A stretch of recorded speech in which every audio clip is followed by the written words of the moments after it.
Yo, yo, yo, and welcome back to the Banter Boys podcast. My name is Sanji. With me is Ryan. How you doing, boy? Yo, yo. I am good. I mean, it was a shit game week, but it happens to the best of us. Is it shit because of COVID or the weather? Probably a bit of both. By the way, I'm not saying I'm the best of us, but, Well, you're definitely not the worst of us. In no particular order. Ross, then me, There's not a long list of the Banter Boys. But, yeah, man. COVID is really wrecking things, man. I heard we lost a good family friend yesterday, so may he rest in peace. Oh, shit. Sorry to hear that. Yeah, c'est la vie. He was a good guy, that's all that matters. And he lived a good life. So the other thing is, like, Europe is also getting mad affected as well, right? One of my friends in Austria is going through another set of lockdowns. I tried booking a trip through Expedia for, like, my brother-in-law's bachelor party in Germany. And Expedia was like, no, because of COVID, we will not let you go through. And I had to, like, book through, like, individual agencies and all kind of stuff like that. Like, okay. yeah, things are well. How are things in Trinidad with respect to COVID, at least? We're experiencing another spike, but I think, we're trying to live with it like the rest of the world is doing, so we're not trying to go back into a lockdown. I mean, I feel okay. I just wish a lot more of the population would get vaccinated.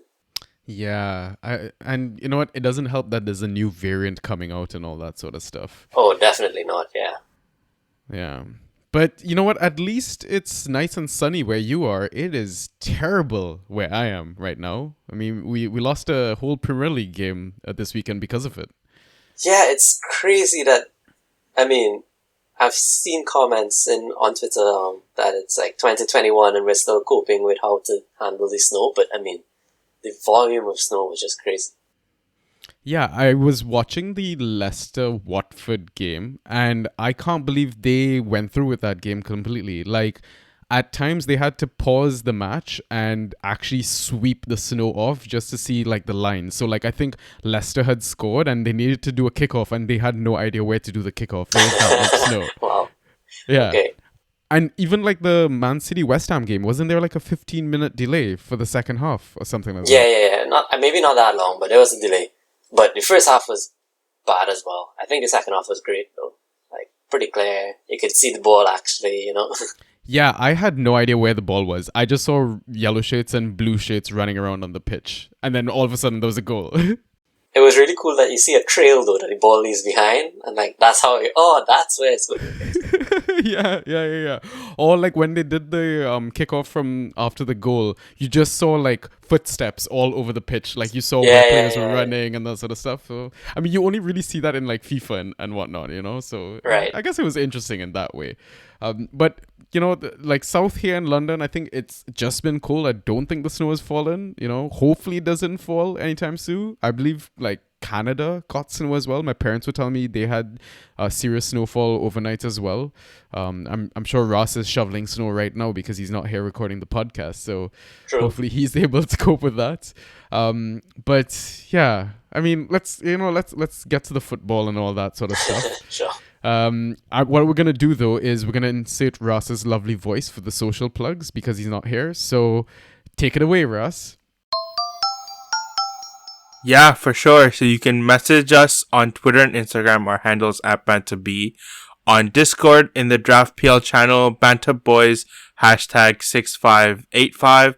On Reddit, /Banter_boys. You can listen to us on Spotify, Apple Podcasts, Google Podcasts, SoundCloud, and YouTube, all under the name of Banter Boys. All right. So, I mean, before we get started with the main football, I heard Milan kind of fucked up their lead or whatnot in Serie A. I know you're a Milan fan. That's the only reason I bring it up. Yeah, we shit the bed today. Got yet another red card, another loss. So that's back-to-back losses. I think Napoli is playing right now against Lazio, but they're up 3-0 at halftime, so they will get a 3-point gap over us at the top of the table, but, it's a long season to go. Wow, this has been a really sad start to the pod. We should probably really start talking about fantasy now. I mean, Chelsea dropped 2 points too, right? Yeah, you know what? Misery loves company. That's what it is. True. And you know, how funny is it? The one guy that I was shitting on from United all season is the one guy that scores, you know? Oh Um, yeah, I talked about with Ross about it, like that, you know, Sancho got his first goal in the Champions League, so you know that will get some level of confidence going. And yeah, lo and behold, I mean, don't mind it was Jorginho's fault why he got the ball, but at least to do the whole shimmy, put Mendy on his ass, and you know, with a calm finish yeah, on the right yeah. side of the goal. Yeah, I mean, kudos to Sancho. Like we said last episode, you know, it's probably the right time to try and trade him in now, especially when United are going to go on that easy run. Right, But true. you know what, Ryan, let's get started with the data dump. Why don't we? Sure. Okay, so reminder actually, before we get started, if this is your first time listening to the Banter Boys podcast, welcome. We talk everything Fantrax and OFPL draft related. Typically what we do is in the first half, we have a data dump and we catch up in our leagues and, you know, see how we're doing. We'll take a halftime pint. And in the second half, we'll go through some Twitter questions, which we managed to get in the last hour because of our beautiful community that we have. And we'll run through some waiver / FA picks. So yeah, let's get started with the data dump. Ay, ay, ay, ay, ay. Fantasy with the Banta Boys. Starting with key passes.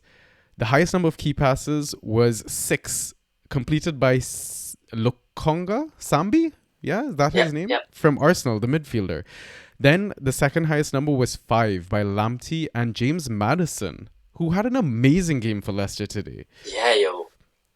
Really, really killed it. Goal and an assist, I think. And the And next full tier bonus of... in FPL if you follow FPL. Yeah, there you go. And the next tier of key passes was 4 by Tom Cleverley, completed it in only 45 minutes, Pascal Gross, Gundogan, Callum Hudson-Odoi, and Andy Robertson. Then the final tier of key passes we're looking at is 3 key passes, completed by Luca Dean, Jordan Henderson, Riyad Mahrez, Rashika from Norwich, Rupp as well from Norwich, Pascal Struijk, and he also was a halftime sub for Calvin Phillips, Tomiyasu from Arsenal, and Andros Townsend of Everton. Ryan, do you have any quick comments based on these numbers? Yeah, why is Sambi topping that chart? I have no clue. I mean, he was very, very involved in that game. Well, it's probably because he kept giving the ball to his lookalike, Tavares, who kept shooting at every opportunity he got. Like, he shot from... I don't know, I want to say sometimes the halfway line. Like, it was crazy. Every time he touched the ball, it was like, let me fire a shot. Yeah. Straight into the stands too. Yeah. And then there were a few. I think Cho did his entire set of key passes in the first half as well. There were like a lot of one-half wonders. Lamptey, I think, had 4 key passes in the first half. It was crazy how one-sided some of those games were. Yeah, definitely. And like we mentioned, those 45-minute appearances from Cleverley and Struijk, right? So maybe something to kind of just keep note of moving forward. The one thing, though, Henderson not being in that CDM role anymore, being able to play a bit further forward, I really love his position and his points output as a midfield option this season. Yeah, he looked like key to unlocking the front 3, really, you know, connecting the ball between, I guess, Thiago, Fabinho, and then the front 3. Yeah. All right, so the next thing we look at is shots and how many of those were on target. So the highest number of shots attempted this game week was by Diogo Jota. He attempted 7 shots and 2 of them were on target. The next number was 6 shots attempted. Tavares had 0 on target. Big surprise. Well, no surprise by this next one. Timo Werner had 0 of his 6 shots on target. Yeah, bro, he scored 1 point all game. Lukaku came on for him. Lukaku scored 1 point all game. Nice. So, yeah, tells you the productivity of Timo Werner. Then Ziyech also had 6 shots attempted. At least he had 2 of them on target. Then the next number is 5 shots attempted. Mope had 1 of them on target. Pukki had 2 of them on target. Salomon Rondon had 2 of his 5 shots on target, which is interesting because he played Brentford and Rondon really hasn't looked great. So gives you maybe a bit of a hint as to what centre forwards could possibly do against Brentford. And Shelby had 3 of his 5 shots on target. Lord Voldemort reincarnated is doing so good now that he's gotten his chance back in the team again. And the final player with 5 shots attempted is Jamie Vardy. He had 4 of them on target, 2 of which were his goals. Okay, the last number that we're going to look at shots attempted is 4. There's a bit of a long list here. Adam Armstrong had 2 of them on target. Jesus had 2 of them on target. Gundogan had 3 of them on target. James Maddison had 2 of them on target. Mudair, the Brighton midfielder, had 0 of his 4 shots on target. Ndidi actually attempted 4 shots as well, but 0 of them on target. Tyler Roberts from Leeds, he had 3 of his 4 shots on target. I believe he was a late sub. Salah had 0 of his 4 shots on target. ESR had 1 of his 4 shots on target. And Trossard had 1 of his 4 shots on target. Okay, looking at these numbers, Ryan, what do you think? Yeah, I'm surprised Salah had none on target. That's definitely stood out there. And I did find that Mudair looked like he was kind of eating into Gross's space a bit. So that kind of... I mean, Gross still put up 13 points. It was a solid performance from him. But I did find, he wasn't getting fouled as much as he would usually. Those were my only observations. I didn't watch all the games this game week. Yeah, I mean, it surprised me that Tavares started over Tierney given his shambolic performance at Anfield the last game week. I guess he was really trying to impress and kind of make up for his fuck-ups. The other kind of standout ones for me was really Maddison. He's popped up now in 2 of the categories. We talked about how good of a performance he had, right? I think it was a goal and an assist. And again, if you play FPL, he got, I think, 3 bonus in the game, right? So yeah, over Vardy, who had a brace, right? Which is kind of rare. Yeah, exactly. So it's interesting just to see that I guess the Chelsea boys really tried against Manchester United, but were quite ineffective. And again, our forwards are struggling for goals. It really just came from a penalty. So, yeah, it was a little frustrating, but yeah, I guess take what you want from those numbers. So we move on to accurate crosses into the box. The highest number completed was 3 by Tom Cleverley and Seamus Coleman. And then the second highest number was 2 accurate crosses into the box, completed by Jordan Henderson, Callum Hudson-Odoi, Lamptey, John McGinn, Andy Robertson, and Andros Townsend. Quick thoughts? Yeah, so again, most of these guys, not most, Cleverley had 45 minutes, right? So he did so much damage in that 45. I think Cho and Lamptey did most of their damage in the first half as well, so mainly just in 45 minutes. Yeah. And Cleverley got like 13 points or something like that. Yeah, 13 points in his 45. Yeah, quite impressive. Okay, and some random extra stats I just wanted to throw out. Highest number of tackles won this game week was 6 by John McGinn. Dispossessions, the highest number was by Watkins, 9 dispossessions, and the second highest number was 4. I didn't really keep track of whoever the name was, but yeah, Watkins having a lot of the ball.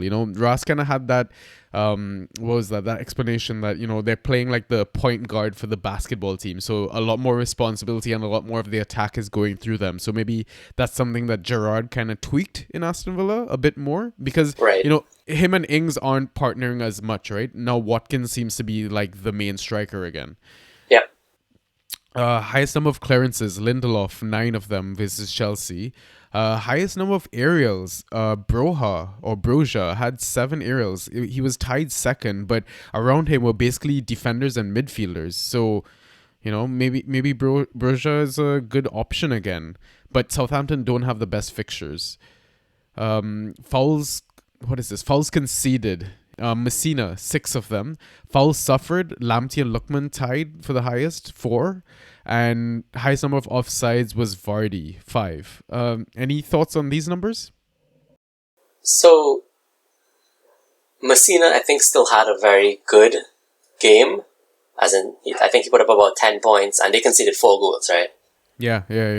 That's under the regular scoring system. I guess if you're not playing with any penalties for fouls conceded, looked like a decent pick. So if you are playing with it, then I mean, I did not know he had that many fouls conceded, so you may want to avoid. And the problem is they've got Chelsea and Man City next to fixtures, right? So probably not the best time to jump on them. I don't know. So, I don't know, where is this, like, all of a sudden Watford look kind of lethal in attack? Without Sarah too? Yeah, I mean, if you look at, like, FPL scoring, isn't Dennis, like, the second best forward in that game? Yeah, for sure.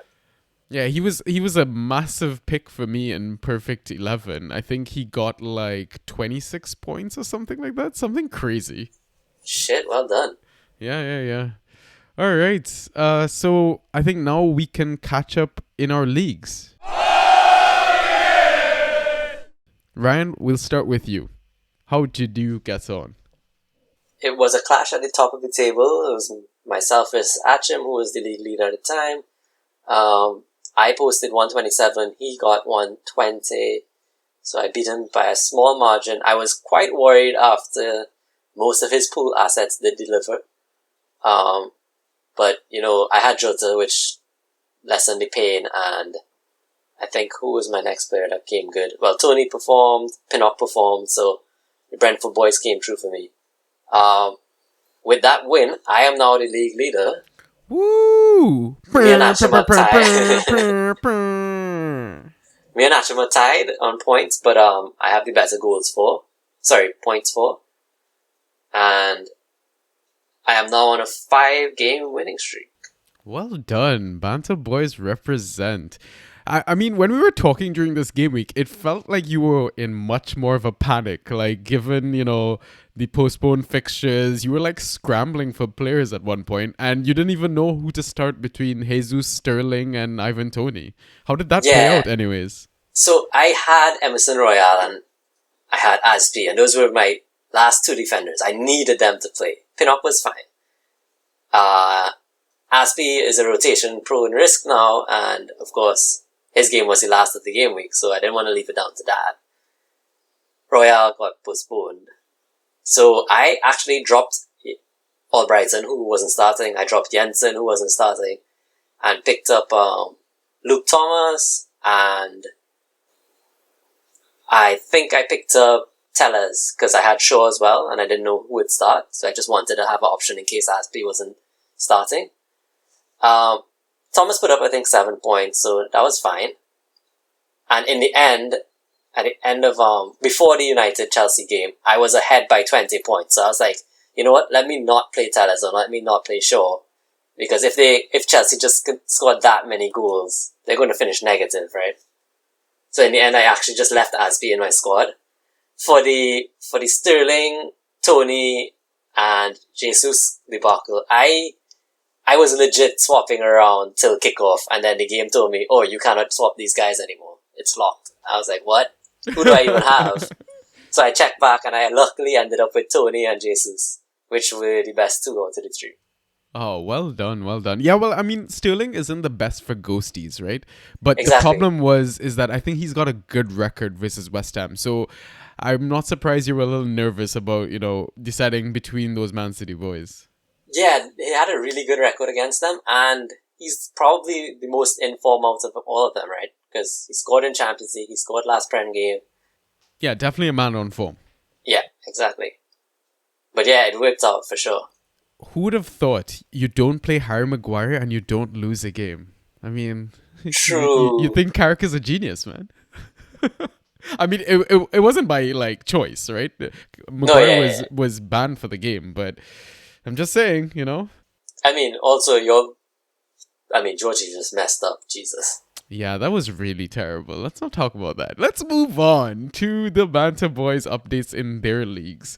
So, looking at the DPL Community League, in the Traore Triad League, we had a win versus one of our community favorites, Robbie P. 131.5 to 93.5. Highlights of our game week were Ramsdale, Tomiyasu, and Saka. So we basically started with a 65-point lead, I want to say.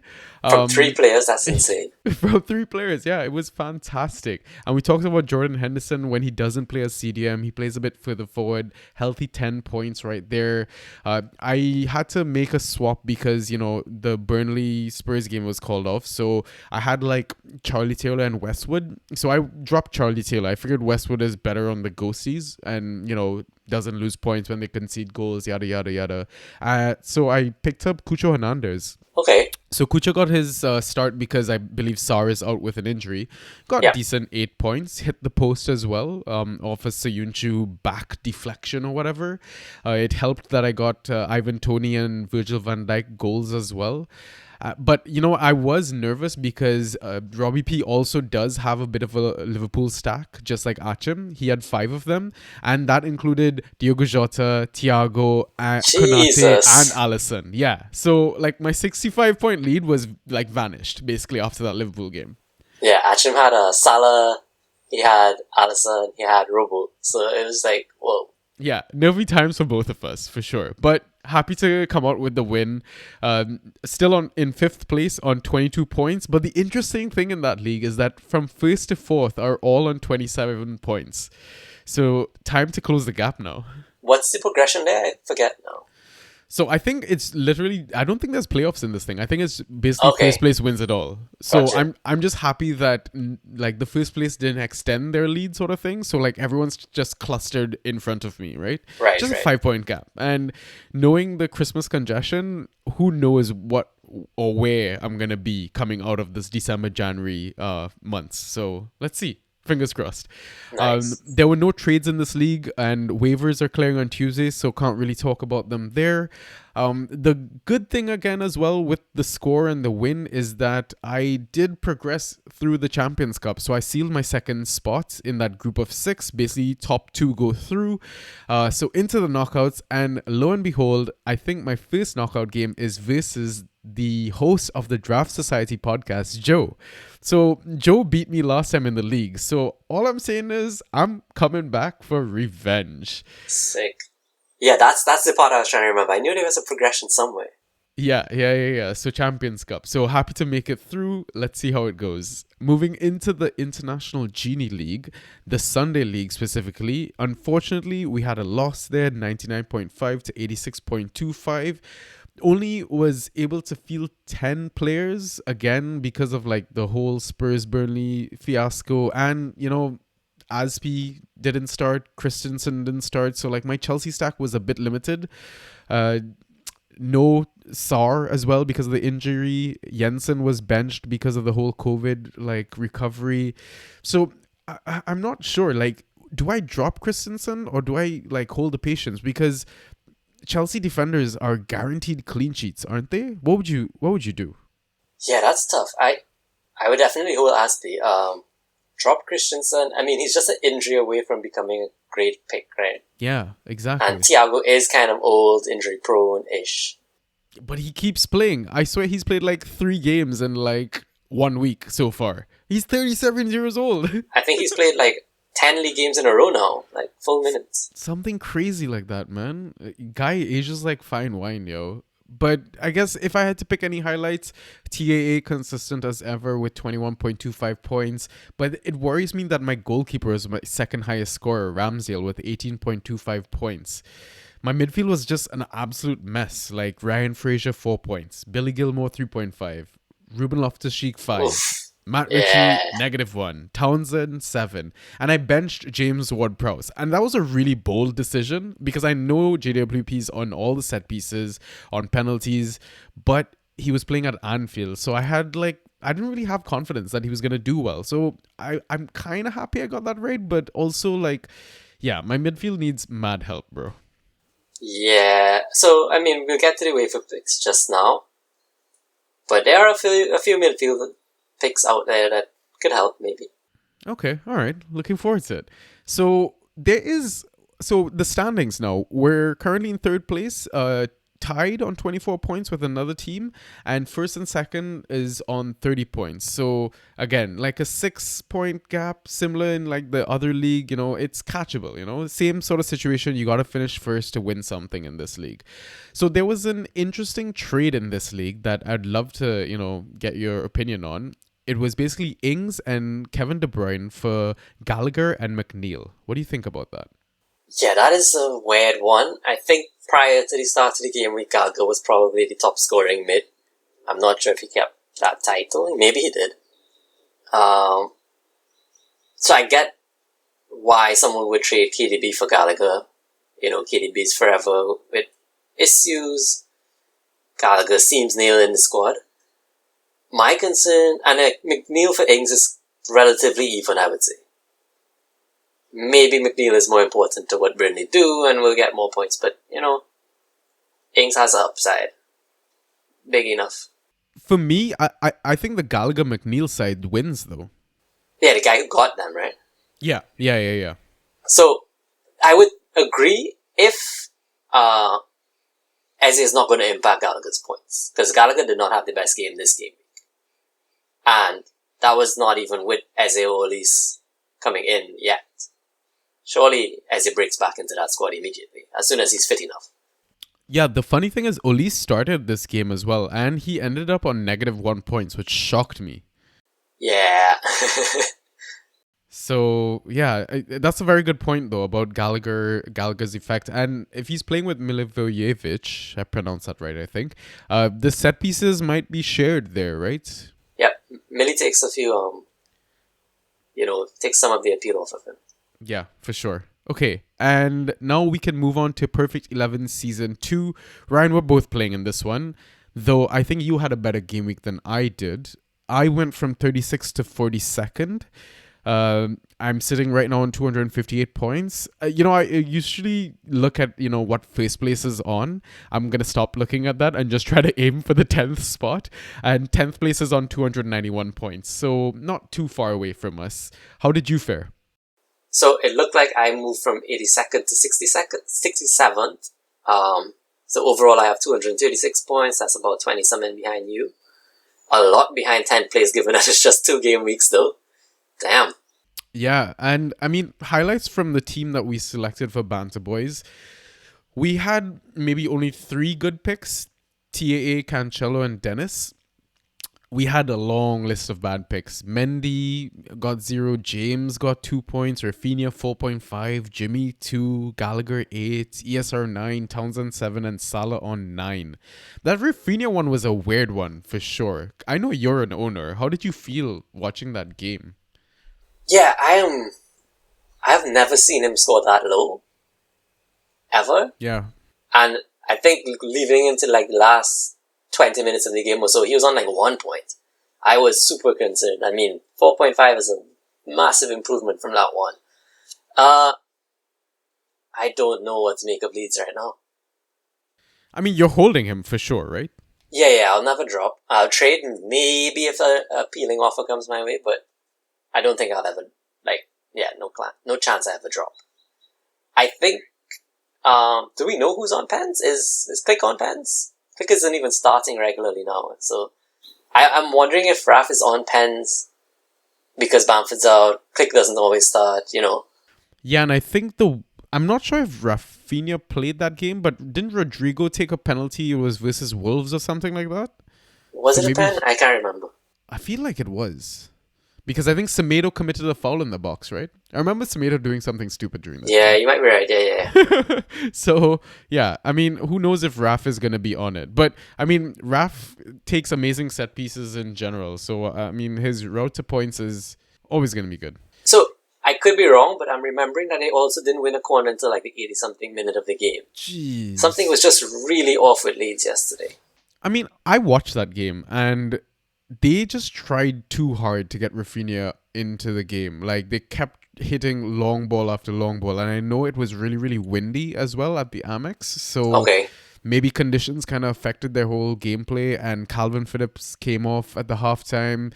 And he's a guy that usually switches the play quite well. So I mean, Leeds in general are still not up and running 100%. Like, they're still waiting, like you said, on Bamford, etc. So let's see. Maybe it gets better, and Rafinha is just one to hold and just be patient on for now.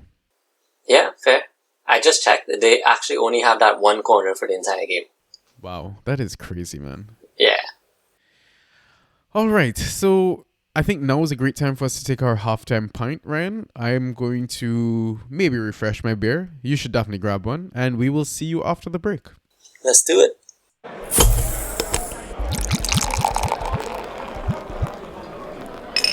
And we are back.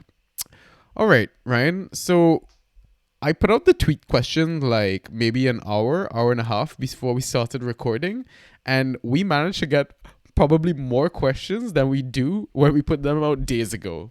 The community, I freaking love you guys. Like, y'all are awesome. But Ryan, can you maybe get us started? Run through those beautiful questions. Sure. So the first one is from @Funkflange. He asks, is Mount droppable? And then he says, sadly, he's only 90% kidding. Yeah, this is an interesting one. So Mount was my first round pick in one of my leagues, and I definitely share his frustration. Like, I don't know what to do with Mount. Like, do I trade him? I don't know if I'm even going to get value for him, but there's just so much competition at Chelsea right now. Like, you never know who's going to start other than Rudiger or Mendy. Yeah, that's true. I actually thought, Cho would only live a few game weeks until everybody was fit again. It looks like Cho is now nailed in that squad. Yeah. And there's talks about him possibly getting deployed in a wing-back position, right? Yeah, I saw that. That is a concern for any Alonso owner. But, you can't drop him. You can't probably get good enough value if you want to trade him. So I don't know what you do. You are a Pinnockle owner. If I offered you Mount for Pinnockle, would you take that? Nope. I keep him Pinnockle. Yeah, because off air you mentioned to me, right? Pinnock is one of the top 5 scoring players in the game or something. Is that really true? He was a good a few game weeks ago. He might still be now. I'm gonna pull that up right now. That is. I don't know if Van Dijk passed him or that not. is crazy to me. Okay, where is Ethan Pinnock? He's 12th. That is insane, dude. Tied on points with Bruno. That is crazy. That is legit crazy. Guys, Pinnock is from the Caribbean. Just that's all, probably why. Just represent. Ahead of Mane, ahead of Jota. And think of what Jota just did this game week, and he's still not ahead of Pinnock. Okay, so then seeing this, what if I offered you Mount for James Maddison? Is that too late now, given Maddison's performance? No, I would take Mount, yeah. Yeah, you take Mount? Okay. Yeah, I would give up Maddie. Yeah, so obviously you won't drop him. You try to trade Mount. Yeah, is our point, right? Okay, so hopefully that... If you think of a Trossard or McNeil... Yeah, that's pretty good. Or Maddison, that kind of level mid, I think is what you can get. So you're basically aiming for one of the main midfielders from a lower league team. Yeah, something like that. Yeah. That makes sense. Okay, sweet. All right, thanks, Fletch, for your question. Let's move on to the next one. So it's from DraftPie @draft_pie. Is now a good time to trade Mahrez out? And if you were offered him, who would you trade away? Ooh, Mahrez. Mahrez got an assist this game week. Yep, and his first start in ages, right? Yeah, but maybe you trade him out after the Christmas congestion period, because I feel like he's now going to start to get game time. You wouldn't want to trade him out now, especially with games getting postponed, COVID on the rise. You might need to probably hold on to some explosive assets. Yeah, that's good advice, and I think City also have a decent fixture run coming up. Well, started, right? Yeah.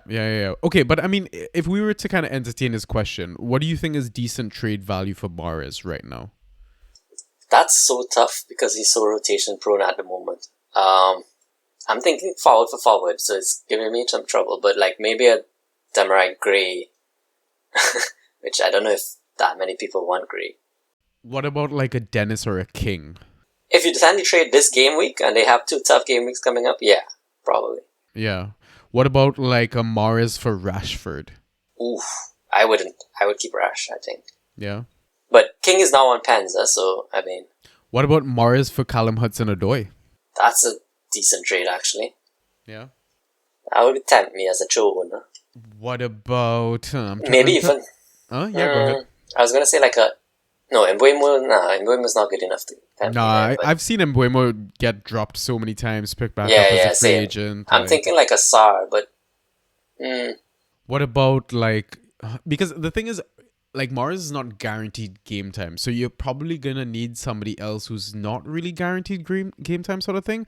What about like Morris for Harvey Barnes? Yeah, that's not bad. Yeah. I think I'll still keep Mahrez, though. Yeah. Okay.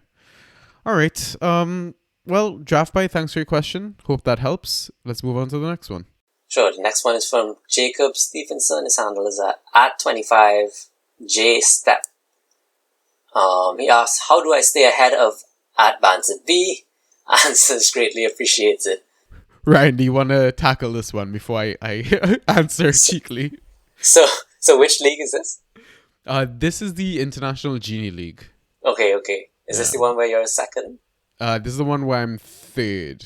I don't Third, think I'm okay. second in anything. But he's tied Okay. at the top with someone else. So I'm Gotcha, technically right. I'm second. Yeah, that's what I'm remembering. Okay.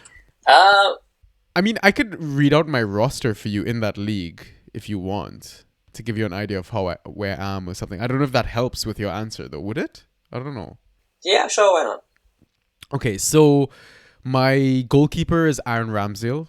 My defenders in that league are Trent, Aspi, Thiago Silva, and Andreas Christensen. My midfielders are Ryan Fraser, Billy Gilmore, Ruben Loftus-Cheek, Matt Ritchie, Andros Townsend, James Ward-Prowse, and Matthias Jensen. And my forwards are Raul Jimenez, Ivan Toney, Ismail Sarr, and Romelu Lukaku. Honestly, I don't know, man. He has to pay someone to just blight Chelsea because you sound very Chelsea heavy in that team. Very, yeah. Once Chelsea keep shit in the bed like they did this game week, yeah, you'll probably drop off a bit. I mean, I'm willing to take monetary offers to sabotage myself. It just depends how much you're willing to pay, right? So you have some solid picks in like all positions, right? Like Andros, while you would have gotten him late, is one of the best mids at the moment. Even with his poor game week today, he put up 7 points, he said? Yeah, exactly. Which is good. Like, Ramsdale looks like the best keeper right now. It's crazy. You know, funny enough, he sent me a offer for Trent. I think it was like Michael Keane and Jared Bowen for Trent. Obviously, I immediately rejected it. Yeah. Like, if you listen to this podcast, you know our love for Trent. So he's never leaving my team. I mean, I can run through what his squad is, like his build as well, just to give you an idea. So his goalkeeper is Edouard Mendy, also a solid option. His defenders are Alex Telles, Michael Keane, Antonio Rudiger, Matty Target. His midfielders are Callum Hudson-Odoi, João Moutinho, Rafinha, Bukayo Saka, Jared Bowen, Nathan Redmond. And his forwards are Cucho Hernandez, Joelinton, Cristiano Ronaldo, Demarai Gray, and Harry Kane. Oof. Some of those forwards suck, yo. I'm looking at Joelinton. So, I guess he's kind of, has some of the same teams as you. Chelsea's there, for sure. And I guess he's picked up a good few people that like came in late, like Cho. Yeah. I'm also guessing he's heavy on the waiver wire because like some of his picks like Tellez and Chucho aren't you keep all season, right? So I think just keep doing what you're doing and just grab good waiver picks, yo. Yeah, or hire a better Obia lady. What's the best way to describe Obia lady to like non-Caribbean folk? Witchcraft? Something like that? Witchcraft, yeah, something so maybe. Yeah. Or just pray. Voodoo. Start praying. Voodoo. Yeah. I mean, Andres loves his voodoo talk, Yeah, exactly. Maybe talk to Andres, famous guy in our community at Muses22, I believe is his handle. But he's got one more question. Yep. So the second question is Hudson-Odoi a tradable asset? 100%. I think so. Trade high, right? Would you? Huh. I was keeping right now. He looks so nailed in that squad. Okay, but if you're trading, what good asset do you think you can get? Like Hudson-Odoi for Jota? I wasn't giving up Jota, but only because Firmino's injured. maybe like a James Ward-Prowse, but is James Ward-Prowse a better pick? I don't know. Yeah, that's a solid offer as well, right there. What about Callum Hudson-Odoi for Raul Jimenez? Yeah, okay, so like a Callum Wilson, Raul Jimenez, maybe. Yeah. And what about like a Chelsea defender, even? Maybe If you get like a Chelsea defender, I was taking that immediately. yeah, exactly. So I think definitely, like, obviously because he's getting game time right now, it's harder to trade him. But the thing is, I don't know if Cho is gonna have that spot on lock. That's my only concern. Yeah. I mean, yeah, you're right. Trade high while you can. Yeah, exactly. All right. Thanks, Jacob. Hopefully you don't win any more free games, but thanks for the question, bro. Love you. Next person. Yep. Next few are regulars, of course. Draftash. So his handles are at Draftash. It's a 3-part question. Is Sancho now a set and forget? And I'll combine that with the second one, maybe. Should CR7 owners be worried about his EPL game time? Yeah, so we talked about this on the last episode, Ross and I. Sancho got his first goal for the club in Champions League. Great finish. And now he scored against Chelsea. I think he's actually going to get a run of games now. I'm not sure if it's like a set and forget, but I'd definitely be trying to trade him in. Sort of like buy low. I think he's still a buy low option. Because, I mean, he's only gotten a couple of attacker returns in the EPL. So maybe if you can convince the manager that Carrick has no idea what he's doing and could probably rotate Sancho, I try and get him in. What about you, Ryan? Yeah, that's not a bad suggestion. I think someone like a Benrahma, who was sub before 60 today, is probably on like trade out, and Sancho's only trade in, right? What about like we're talking about Mahrez trade. Would you do like Mahrez for Sancho? Do you think that's a fairish trade? Yeah, maybe. At this current point, yeah, but I think whoever gets Sancho is winning now. Yeah. Agreed. The next one, should CR7 owners be worried? Ryan, what do you think? I think so. Okay, I guess someone else asked this in one of our WhatsApp groups, and they said, outright, Ralph, I forget his name. Ragnarok or something? Yeah, like something. I remember it looks like Ragnarok from Thor. Yeah, exactly. That's the same thought that crossed my mind. He plays like one type of football. He was Tuchel's and Klopp's mentor, right? So I assume he plays that same kind of pressing game. CR7 is not going to give you that kind of impact. But I also think that any capable manager should be able to tailor a team around Cristiano, because look at how Portugal does it. And it works. I mean, debatable because Portugal's in the playoffs, they might not get through, but anyway. I mean, now that you've mentioned it, how do you feel about that? Either one of Italy or Portugal can qualify. I mean, you've got to back your chances. Exactly, yeah. I think Italy are the favourites there, but I feel good enough about it. I mean, we have the easiest side. Play North Macedonia, right? Yeah, and for listeners who don't know, Ryan's a massive Italy fan. So, I mean, big up his Euro winners. Yeah. Yeah, I mean, it's just a shame though. You want to watch the World Cup and you want to see the best talent, right? It really should be both teams going through, but 100%. Such is the draw. I agree with you. Like, if you have a player like Cristiano Ronaldo, he's a natural goal scorer, natural finisher. Like, what is he? He's hit like 800 goals for club and country altogether, right? Like, I think 799. Oh, is it 799? Oh, yeah. True. He was one away. So one away. I mean, it's crazy. Like, if you're not starting this guy, I get that he's old and whatnot, but if Thiago Silva can play like at the age of 37, Cristiano Ronaldo should easily be starting games. Obviously, like, maybe not 90 minutes, but you can easily get attacking returns out of him. Agreed. And he has adapted his gameplay so well that, like, he knows exactly when to use his burst of energy and conserve it when he doesn't need to. Yeah, agreed. Okay, let's go to the third question from Draftash. With an excessive amount of gunners, I guess it's gunners, in his team, is it fair to say Sanchez is a closet Arsenal fan? Oh, okay. So we are in the Triad League together. So the Arsenal assets that I have in this team are Ramsdale, Tomiyasu, Bukayo Saka, Kieran Tierney. That is a lot. Am I a closet Arsenal fan. I mean, okay, some of my best friends are Arsenal fans, so I don't know. I talk to them. I get advice. I have a little faith in Arsenal. They're like, we have like the title contenders. I'm gonna say in no particular order: Chelsea, Manchester City, and Liverpool. Russ, no shade, but I think Arsenal is like best of the rest sort of situation. So I think it's kind of good to be invested in them.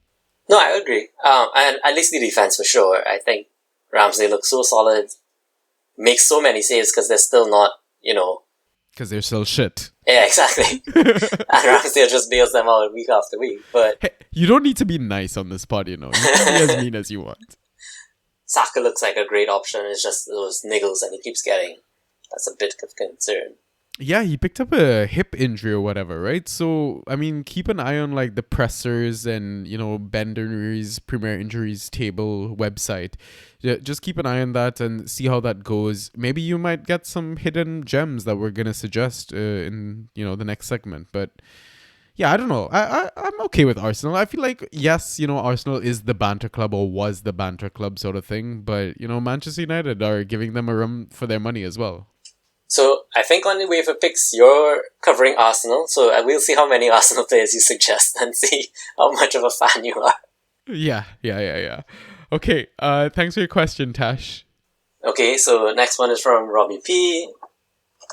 By now you should know, but his handle is a team of cars. So any players from Burnley or Spurs you'd be interested in that were likely dropped after the postponement? That's a great question. This is a very good question. So I'm gonna quickly pull up players that were dropped, like Burnley and Spurs. Let me see what I can find. Yeah, so I'll tell you from mine. Yeah, go for it. Not many. So Nick Pope was dropped. I mean, Pope hasn't really been making saves, has he? No, I don't think he has. Bergwijn was dropped, but I don't think... Yeah, he's not even playing. Exactly, so that was pretty much it, actually. Okay, so for one of my leagues, I'm still pulling it up. Matthew Lowton was dropped. Charlie Taylor was dropped by me. Eric Dyer was dropped as well. Would you grab any of those guys? I might grab Dyer. Yeah, because he's taking direct free kicks, right? And, I mean, Conte's all about that tight defense, clean sheets, all that sort of jazz. Plus, rotation, Christmas period, right? I think Dyer would not be prone to rotation. Yeah, that's a good point. Like, defenders, at least in that system, those central defenders exhaust the least amount of energy, right? That's why Thiago Silva is playing so much. Yep. And I believe that Dyer is the center of that back three. So in the other league, some interesting drops here. Ben Davies was dropped. Ben Mee was dropped. Same Charlie Taylor, Matthew Lowton was also dropped in here. Nick Pope as well. Out of those, who would you pick out? I'm not sure Burnley's fixtures, but I think they're not too bad. Ben Mee might be worth a pickup. Ben Davies? Ben Mee, you said? Okay. But they really have not been solid defensively anymore. Like you said, Pope isn't making that many saves. Ben Davies is not bad. Yeah, Ben I Davies think that's might worth be a pickup. Yeah, agreed. Okay. Yeah, hopefully that helps. So, I mean, maybe just go for the Spurs guys, sort of thing. Yeah, like Lawson, Charlie Taylor. I mean, I don't think everybody will be rushing for them, so. Yeah, agreed. All right, thanks, Robbie P. Hope you're doing well, mate. Next question, and our final one, I believe. Yep. Last question is from Brandon, who his handle is at Brisbane Brando. Rotation-proof players, ? And what's your favourite bear, ? Rotation-proof players. So, are we talking about, for the full squad? Full league, sorry? I don't think he specified a team, so... Alright, so, I mean, we did this little fun thing with the centre-back stuff on the last episode. So, I'm going to run through the table, and then you pick maybe 2 players that you think are rotation-proof from each team. How about that? Alright, so starting at the top, Chelsea. And maybe let's not go with goalkeepers, because that's way too easy, yeah? Yeah, sure. Okay, so, Chelsea. Rudiger... And I guess you also want this player to be somewhat appealing on fan tracks, right? So Rudiger and I guess Georgie. Wow. I'm surprised you didn't suggest Reece James. You're worried about his rotation then? I still am, yeah. Okay, that's fair. Manchester City. This is so hard. Cancelo has not missed a game. So Thanks to Cancelo, Benjamin Mendy. yeah, Cancelo and Bernardo Silva. Great picks. Yeah, for sure. I usually would have said Ruben Diaz, but what has happened, I don't know. What about Rodri? Yeah. So I guess Fernandinho came on late today. He had a goal. He almost assisted Bernardo Silva and I got chalked off. And I think that might, see him get more minutes throughout this busy period. So, but usually I would agree with you on Rodri. Oh, even Gundogan, right? Given the whole Grealish injury, KDB out with COVID. I don't know. So I thought so, but I looked at Gundo's minutes and it's not that convincing. Like, he missed a few here and there. Interesting. All right. What about at Liverpool? Mo Salah and Virg. Yeah, that's fairly solid. I mean, Trent, as ever. Trent too, yeah. But Yeah. I can see him getting one rest here and there. Yeah, potentially. Like maybe 2 for the entire season if he has no issues. Yeah. What about a West Ham? Oh, okay. Creswell, once he's fully fit, should play. Best option in their backline, I think. Antonio. Just so important. They have to manage him enough. I'm going to suggest Declan Rice. Declan Rice is up there too, but I guess his appeal for me isn't... I don't actually know what his points are like. He's like one of those consistent midfielders, man. Okay. Yeah. Kurt Zuma? Threat on set pieces? With the injury to Ogbonna, yeah. I don't think Zuma's going anywhere. Like, that's fair. What about at Arsenal? Oof. Ben White. And that's hard. Looks like Smith Rowe's nailed on that spot. Yeah. Looks like Saka's always going to play when fit. But he's not fit right now. I don't know. Maybe Tomiyasu. Yeah, Tomiyasu's the guy who's on my mind for sure. I don't think he really has competition in that spot. I don't think so either, yeah. Yeah. Okay, Wolves. Jimenez and Ruben Neves. Yeah. I mean, you could plug the backline as much as you want, but Cody is always on play. Like, Yeah.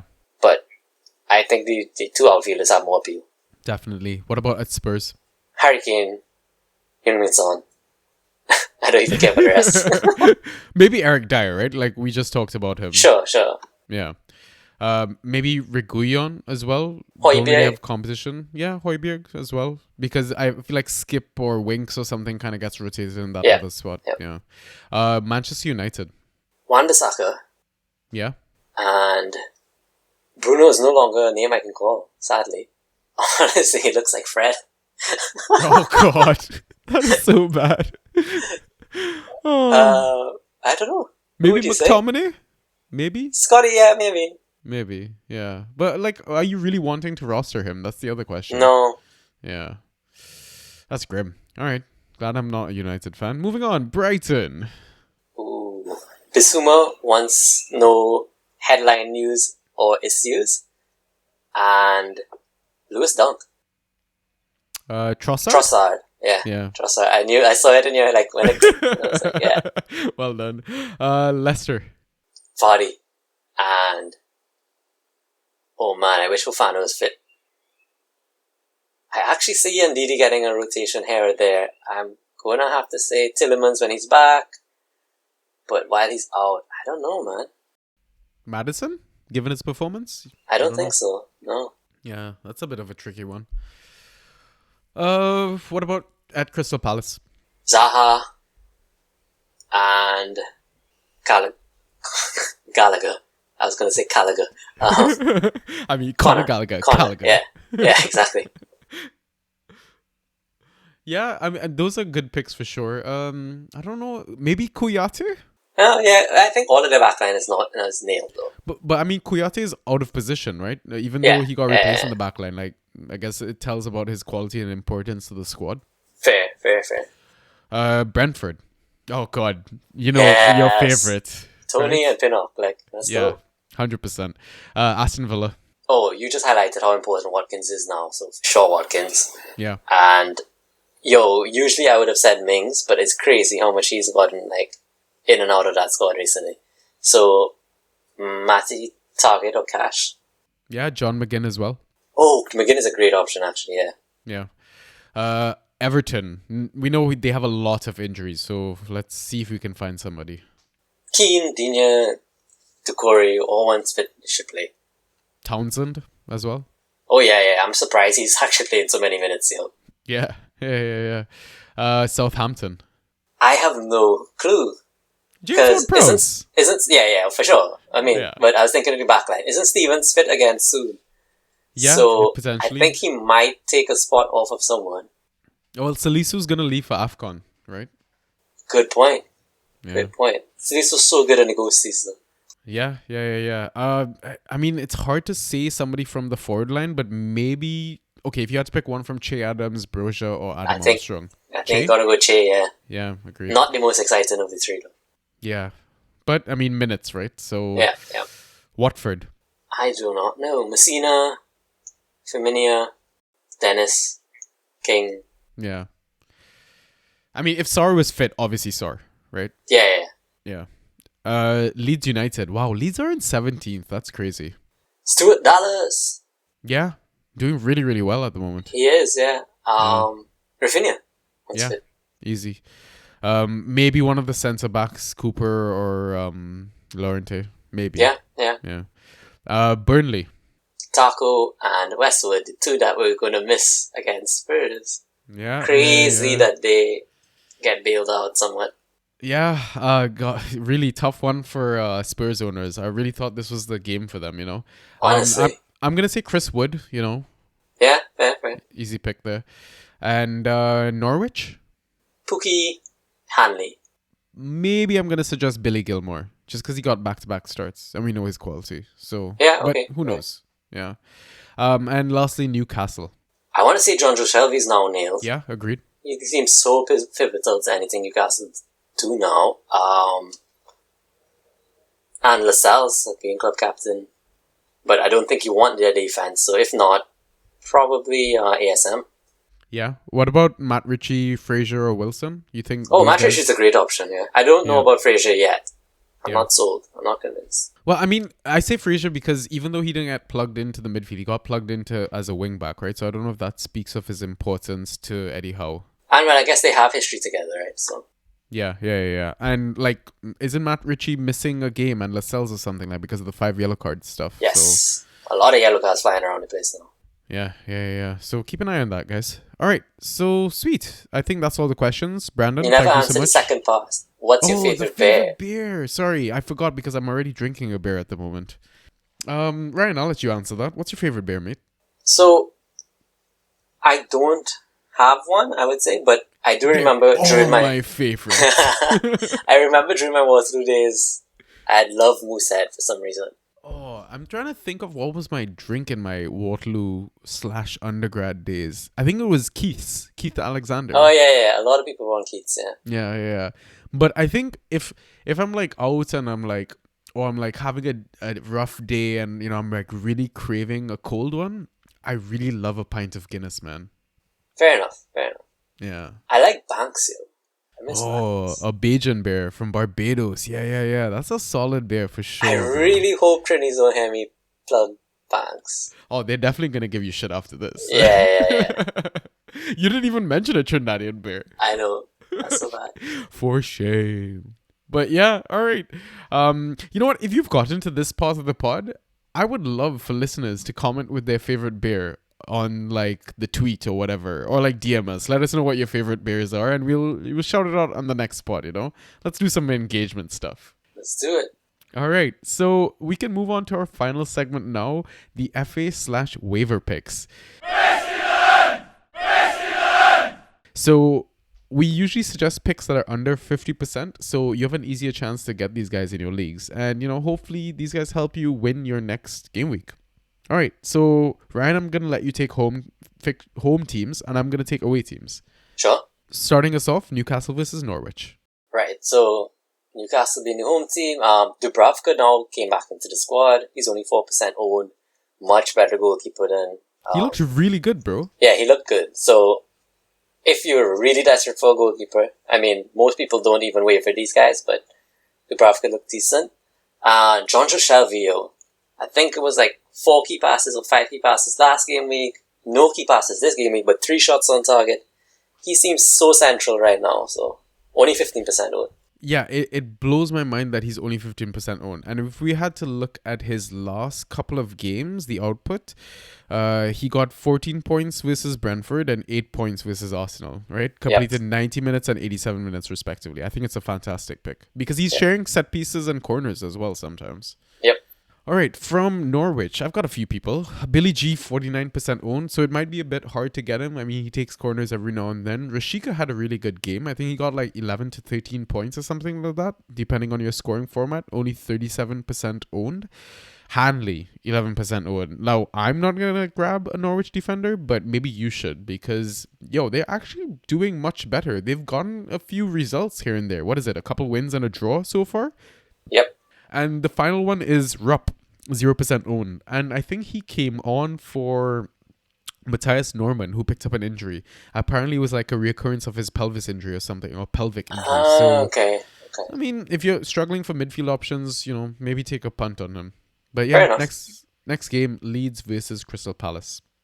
So Leeds are in such bad form. I struggle to find anyone to plug from Leeds, but Liam Cooper is only 49% owned, and he had a great game week. 14 points, I believe, or 14 point something. Probably the only one of their defenders that's so good on the ghosties. So I suggest Cooper. Yeah, and from Crystal Palace, it's kind of hard to suggest one, but Kouyaté, 13% owned. And I'm suggesting him because he's playing out of position, right?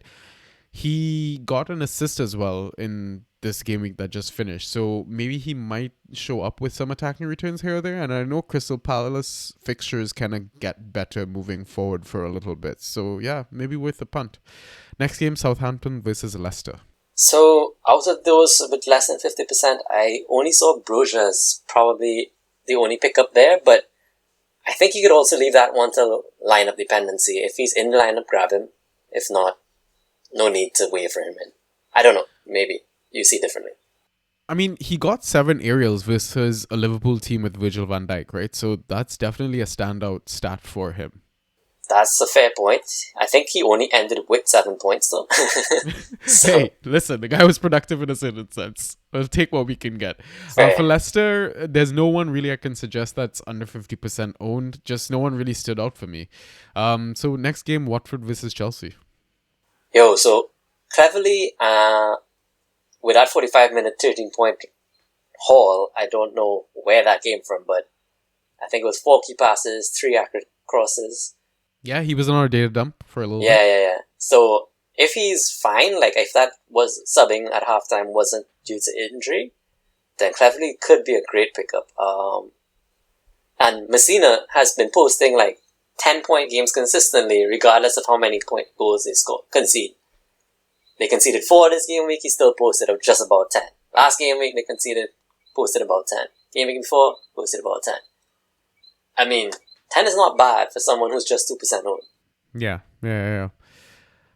So at Chelsea, it's a little bit of a wait on the lineup, see if they start or not. But Ruben Loftus-Cheek, 22% owned. I picked him up this game week. He only got like 5 points, but I mean, he did have a tough game in Manchester United, right? And I was saying during the game to like one of our boys, Andrew, that United actually set up well in their midfield. Like they kind of nullified us in the middle. So it was almost like a 3v2 sort of situation. So I think Ruben will have easier games coming up because, Champions League is still there. The Christmas congestion, like with Kante injured, Kovacic injured, I don't think like they're going to get rushed back. So yeah, just keep an eye on him, So next game, West Ham versus Brighton. Ben Johnson started again. Yeah, I cannot believe he displaced Soufal, bro. Yeah, so Soufal is probably second string now. We don't know for sure, but I'm shocked that Johnson is only 41% owned. Like every game week, I go looking to see if he's free, and he never is, but that's just my league. But how is he only 41% owned? I don't know, I think he's the only option I could see at low ownership. Yeah, well, I mean, who knows, right? If you're a Soufal owner, maybe just grab Johnson just to True, cover your have ass. both, yeah, exactly. Yeah. Oh, but Masuaku's back too. Yeah. Masuaku played as well. Did they set up like a back 5 sort of formation? It was dynamic where Masuaku would actually play a bit more advanced. When they needed him to cover Walker, he would drop back into a back five. But then it was really strange. I think he was kind of at fault for the goal, the first goal. Yeah, he scored 4 points after conceding 2 goals, 2 tackles, 2 interceptions, 1 successful dribble, 1 aerial. Not bad. Not bad. Yeah, but I mean, he only was conceded one of the goals, though. I think he got subbed on before the second goal. Okay. Yeah, so not bad. At Brighton, Veltman, 29% owned. Just rotation. Lamptey keeps getting these subbings, man. He's not finishing 90 minutes. So that's why I'm suggesting Veltman that I don't know if Lamptey's going to get played consecutively. Like, I don't know. But Lamptey was amazing, right? Yeah, he was. Velt also had a solid game, right? It was like 13 points. Yeah. I mean, that includes the clean sheet, but still. Like, we know Brighton do keep clean sheets and whatnot. So, yeah. Next game, Wolves versus Burnley. There is no one from Wolves I could plug, I don't think. Yeah, that's fair. I mean, Burnley, Charlie Taylor, 37% owned. Just because, I mean, he loves to ping across into the box, right? If he's up against a team that isn't really on form or scoring too many goals, I think you can get away with it. But definitely an option that I don't think you need to keep permanently rostered at the moment. Right. All right, next game, Aston Villa versus Man City. Ashley Young, given that he was in the starting lineup, OOP, but is a defender on Fantrax, I almost picked him up as a free agent. Because knowing I needed a defender, I regret that I didn't. He got the assist, and he was subbed off and kept the clean sheet. Yeah, I mean, he's the only guy I could suggest on him. And it was from a corner, right? So he's maybe on set pieces. So decent route to ghosties sort of thing. Man City, as always, it's very hard to suggest a player because everyone owns Man City options. So yeah, we can move on to the next game, Everton versus Liverpool. Everyone loves the Merseyside derby, yo.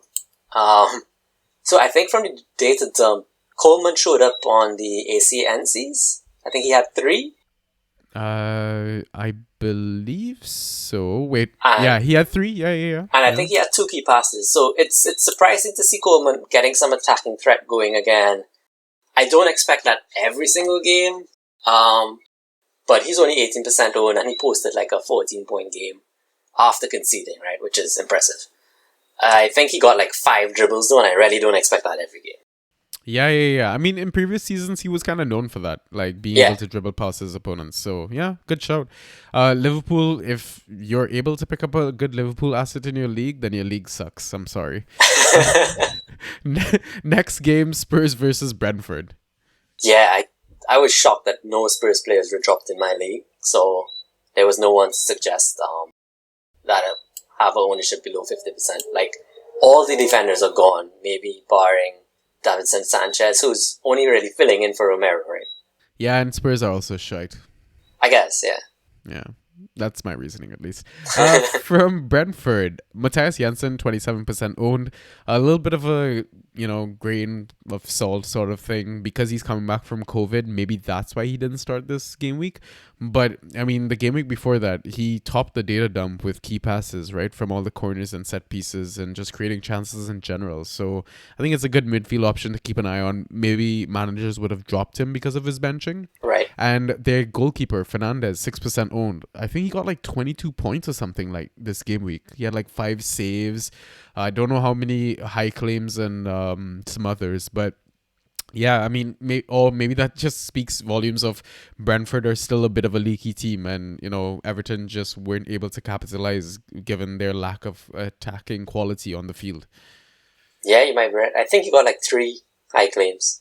Oh, okay, yeah, fair enough. Okay, and the final game, Manchester United versus Arsenal. I cannot believe the name you have written down. Yeah, so I mean, most United players are well owned, but what shocked me is how much Fred was involved in the attack today. I do know I am saying I'm plugging Fred. I don't actually expect any of our listeners to listen to this, but only 11% owned. Fred had the best chance to put United ahead today. He squandered it, I think twice. Just don't even take this on. Move on. Yeah, at Arsenal, Tavares 27% owned. it's crazy to me that Tierney is getting benched now. I spent 51 fab on him in one of my leagues, and I'm like, I really don't want to drop Tierney because I know the minute I drop Tierney, he's gonna get added back into the game. So I don't know, man. Like, I don't know what to do about that. And maybe I should just grab him, just to cover my ass in case they get rotated, sort of thing. So Exactly. who knows? Yeah. Sambi, 12% owned.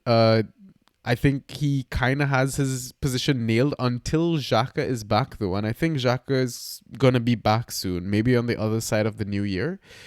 And the final pick I'm going to suggest is Martinelli, 14% owned. And this is because Saka came up with a bit of a hip injury, right? So maybe he's not able to recover quick enough for that Manchester United game. And Martinelli came on and scored, bro. So we know he's a goal scorer. We know he's a bit of a threat. Could be, a nice punt to take in this game week. Great finish too, if I remember correctly. Yeah, fantastic. And I mean, United aren't the best defensive team at the moment either, right? True. Yeah. Okay, so that is everything that we had planned to talk about. Fantastic, Ryan. I've gotten through my beer as well. Do you have any final pieces of advice for our listeners? Go draft Fred. No, I don't. I really don't. I mean, okay, given with all these postponements and, these fixtures coming thick and fast, like, do you have any advice in terms of strategizing your lineup sort of thing? So you're not screwed waiting until the final game of the game week. Oh, that's a great point. Well, okay. In that case, pieces of advice, make sure and pay attention to the changes in waiver wire times. Most are going to be clearing on Tuesday morning before deadline is later. Well, I say deadline, but before games kick off on that Tuesday itself. For me, I keep a lot of flex spots where I'm not locked into maybe 3 or 4 spots. And I luckily have injury reserve spots. So it's a lot easier for me to manage any kind of rotations in my squad. And then I use the same coverage as tactic, right? You were just talking about. Like, I have Shaw, I know he has a niggle, so I picked up Tellers. That's really it. Yeah, that's fair. I mean, the thing is, it's weird because sometimes you have early games like, for example, the Newcastle one where Matt Ritchie and Ryan Fraser both started, right? I always worry about, what if I don't start one of them? I wait until the last game and the same example, like Aspi didn't start, Christensen didn't start, sort of thing, right? So maybe just take that sort of risk and be a bit more calculated with your picks in terms of who you're starting in the lineup. And I mean, if you're ever in doubt, we have a fantastic community on Twitter. You're more than welcome to tag one of us. We'll retweet stuff and try to get you some advice, some answers from the community. And yeah, hopefully we can help you decide on who to start, who to bench, sort of situation. But like Ryan said, is have some flex spots. Like, don't be too attached to some of the players that you own. Yeah, good point. All right. I think on that note, we can head off, get up some sleep, prep for the new game week, and catch you on the next episode, Ryan. All right. Peace.